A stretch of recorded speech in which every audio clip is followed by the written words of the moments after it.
We got a Schwab team to take us here into the bell. Kathy Jones joins me alongside Nate Peterson. Kathy's the chief fixed income strategist and Nate's the director of derivatives analysis. So I guess pick it up right where we left off there, Kathy. Jerome Powell, the bond market's reaction to it. Tell me the way you're viewing today's session after his commentary on 25 bips. Yeah, I think, well, what came out of the Fed meeting was pretty much as anticipated, the 25 basis point cut, no real forward guidance other than, well, we expect to cut some more at some point, but it depends on the data, blah, blah, blah. So I wouldn't say that we learned anything new from the Fed other than that Jay Powell is prepared to defend his job until the end of his term in 2026.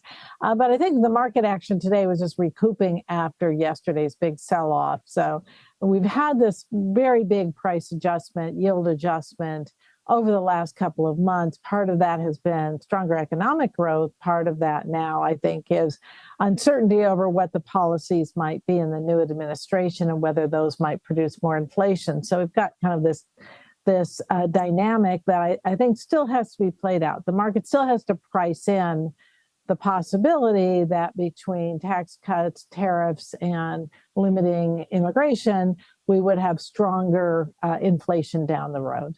Okay. Nate, do you think markets are worried about any of that potential for stronger inflation or equities in dreamland again?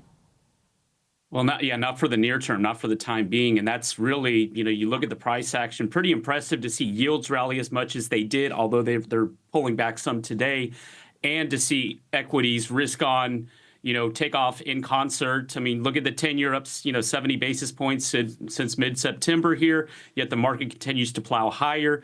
The thesis seems to be, hey, we've got, bullish seasonality. We got the Fed that's on our side. We've got, pro-business administration potentially that's coming into office. So this is going to translate to the bottom line for corporate earnings. And we don't know exactly how that, whether it's going to pan out. Right now, FactSet still has 15% for 2025, 15% for Q4. So in the meantime, since we're breaking out into space, technically speaking here, are we overbought here near term? Yes, but it's really hard to get in front of that bullish backdrop for those reasons that I mentioned at the beginning. Okay. So the potential here for VIX to keep slipping, we were looking at some of the kind of gamma levels. It kind of looks like VIX traders are kind of building up basically around where we're at. Nate, what do you think it would take for us to really evaporate vol entirely? Go down to technically the low vols that we got were during the Trump admin. That was pre-2018 VIX explosion, 26, 2017. Those were low vol days. Yeah, they are. This isn't really, this price action. Volatility is both ways, right? And we've seen some big moves here over the last, 24 hours or so. And we are at 15. If you look at the term structure, we're 15 for November, 15 for December, and then you begin to creep back up towards 17, 18 as you move out into the spring.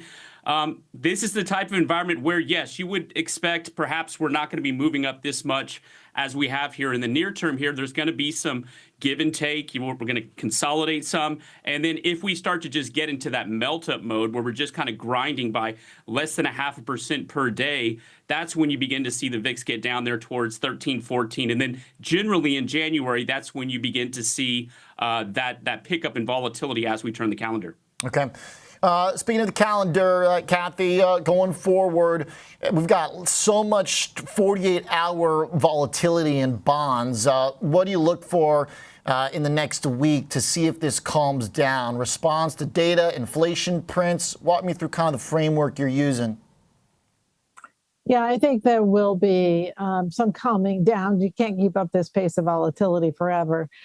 We've got PPI and CPI on the horizon, so that will be the next bit of data for the market to deal with if we have decent enough numbers that can calm the market down.